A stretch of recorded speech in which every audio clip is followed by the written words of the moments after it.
آپ نے کبھی بچپن میں ایک کھیل تو کھیلا ہوگا کہ آپ نے کسی بوتل کے اوپر چمچ رکھ دی ہوگی اور پھر 3-4 بچے اس کے ارد گرد بیٹھ گئے ہوں گے اور پھر انہوں نے کہا ہوگا کہ ہم روح کو بلانا چاہتے ہیں، اور پھر آپ اپنے دماغ کے اندر بیٹھ کے روح کو بلاتے ہیں، اور آپ کو لگتا ہے کہ اگر آنکھیں کھولنے کے بعد چمچ کی پوزیشن ہل گئی ہوئی تو اس کا مطلب روح نے آ کے وہ پوزیشن اس کی چینج کر دی تھی۔ یہ اکثر آئی ڈونٹ نو آج کل بچے کرتے ہیں یا نہیں کرتے، ہمارے زمانے میں تو اس قسم کی گیمز ہوا کرتی تھی۔ بعض اوقات وہ یہ نہیں کرتے تو کوئی تھالی لے لیتے پلیٹ کی، اس کے اندر کوئی چیز رکھ دیتے۔ تو یہ ہمیشہ سے چھوٹی موٹی گیمز ہوتی رہی ہیں جن کے اندر بچے بڑے وثوق کے ساتھ اور اعتماد کے ساتھ یہ بلیو کیا کرتے تھے کہ نہیں، دیر از سم تھنگ سپر نیچرل جو آ کے اور اس کی پوزیشن کو تبدیل کرے گا۔ اس چیز کو ذہن میں رکھتے ہوئے 1970 کی دہائی میں کینیڈا کے کچھ سائیکالوجسٹ اور سائیکیٹرسٹ تھے، انہوں نے کہا کہ بھئی ہم بھی روح کو بلاتے ہیں۔ اب وہ انہوں نے دن میں یہ کہا، روح کا نام نہیں دیا اس کو، انہوں نے کہا ہم بھی اس سپر نیچرل چیز کو بلاتے ہیں اور ہم دیکھتے ہیں کہ وہ آتا ہے یا آتی ہے یا نہیں آتی۔ اب انہوں نے کیا کیا کہ تقریباً جو 8 لوگ تھے وہ ایک میز کے ارد گرد وہ بیٹھ گئے۔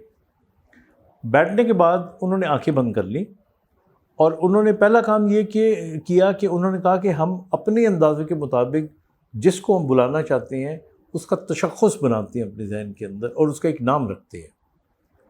تو انہوں نے اس کا نام رکھا مسٹر فلپس۔ یہ ایک ان کا خیالی انسان تھا یا ایک سپر پاور کا انسان تھا۔ اور پھر انہوں نے کہا کہ جو مسٹر فلپ ہے اس کا جو قد ہے یہ تقریباً 6 فٹ 2 انچ ہے، اس کی براؤن مونچھیں ہیں، یہ سوٹ پہنتا ہے، یہ ایک ہیٹ پہن کے رکھتا ہے اور کبھی کبھار یہ سگار بھی پیتا ہے۔ اور یہ ساری کریکٹرسٹکس انہوں نے بنائیں اور وہ بولتے رہے اور وہ بناتے رہے اور کرتے کرتے پھر کیا ہوا کہ انہوں نے یہ پلان کر لیا کہ ہم ہر روز بیٹھا کریں گے اور ہم یہ سوچا کریں گے کہ ہم مسٹر فلپس کو بلاتے ہیں، یہ آتا ہے یا نہیں آتا۔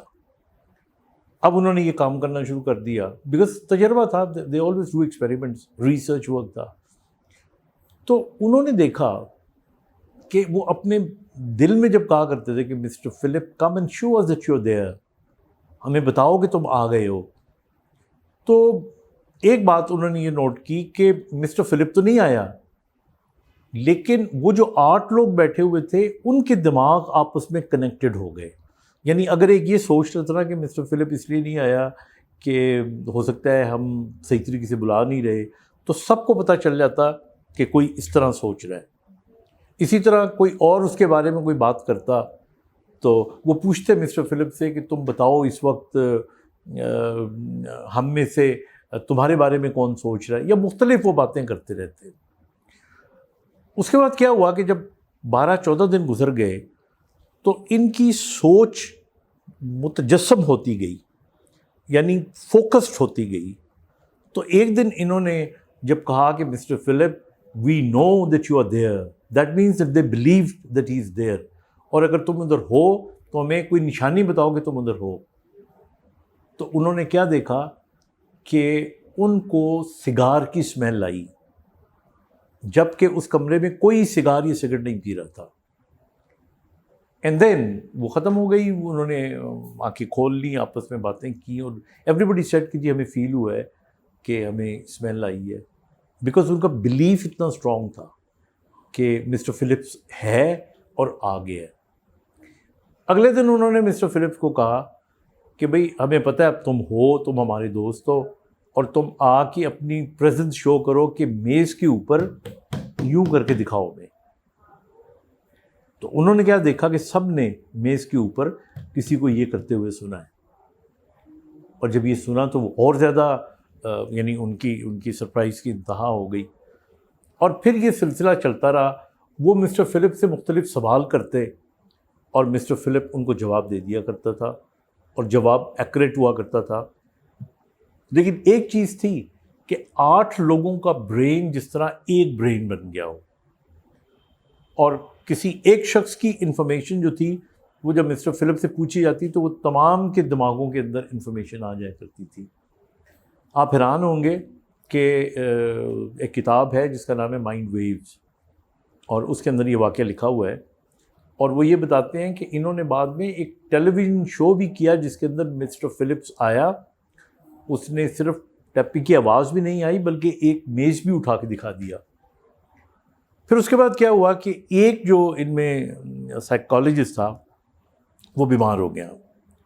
جب وہ بیمار ہوا تو 8 کا جو سرکل تھا یا وہ جو گروپ تھا وہ ٹوٹ گیا، اور وہ جو پورے اس کے وہ تھے ممبرز وہ پورے نہ ہوئے. اور تب جب انہوں نے یہ ٹرائی کیا تو مسٹر فلپ نہ آیا، and then he was gone forever. اب حقیقت میں ہوتا کیا ہے کہ آپ کی سوچ بعض اوقات متجسم ہو جاتی ہے.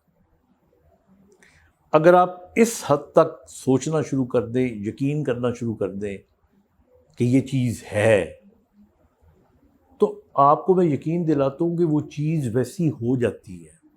مسٹر فلپ متجسم تھاٹس تھے. ہماری زندگیوں میں بھی اسی طرح جب ہم ایک حد تک نفرت کرتے ہیں کسی سے، ہم ایک حد تک محبت کرتے ہیں، ایک حد تک کوئی چیز پانا چاہتے ہیں، کوئی چیز چاہتے ہیں ہم، اگر اس کے بارے میں اتنا زیادہ ہمارا بلیف اسٹرانگ ہو تو ہمارے تھاٹس متجسم ہو جاتے ہیں. ہمیں وہ رستے جو ہم ڈھونڈنا چاہتے ہیں وہ نظر آنا شروع ہو جاتے ہیں. ہمیں اشارتاً بہت سی باتیں ہمارے دماغ میں آ جاتی ہیں، کوئی بتا کے چلا جاتا ہے ہمیں. اور یہ اتنا اہم ایکسپیرینس تھا ان لوگوں کا کہ یہ بعد میں پھر بہت سی کتابوں میں کوٹ ہوا. اور اسی بیس کے اوپر میں سمجھتا ہوں کہ اگر آپ زندگی میں بہت سے لوگوں کو نکال کے دیکھ لیں کہ یہ یقین کی انتہا کا نتیجہ ہوتا ہے. اور آپ کی جو تھاٹس ہوتے ہیں یہ بیسکلی تھاٹس بھی لہریں ہوتی ہیں. جو آپ کی سوچ ہوتی ہے یہ بھی ایمٹ ہوتی ہے باقاعدہ، یہ فوٹونز کے تھرو ایمٹ ہوتی ہے. And it can actually be consolidated and it becomes a reality, it becomes a matter, it becomes material. تو اس لیے میں سمجھتا ہوں کہ ہمیں اپنی زندگی میں جو گمان رکھنے چاہیے وہ بڑے سالڈ ہونے چاہیے، اور ہمیں ترقی یا تنزلی یا چاہت یا نفرت اس کے بارے میں جو احساسات رکھنے چاہیے انہیں سوچ سمجھ کے رکھنا چاہیے. اگر ہم پازیٹیولی کی طرف رکھیں گے تو تھنگز ول ہیپن پازیٹیولی. اور یہی میرا آج کا پیغام ہے. Thank you very much.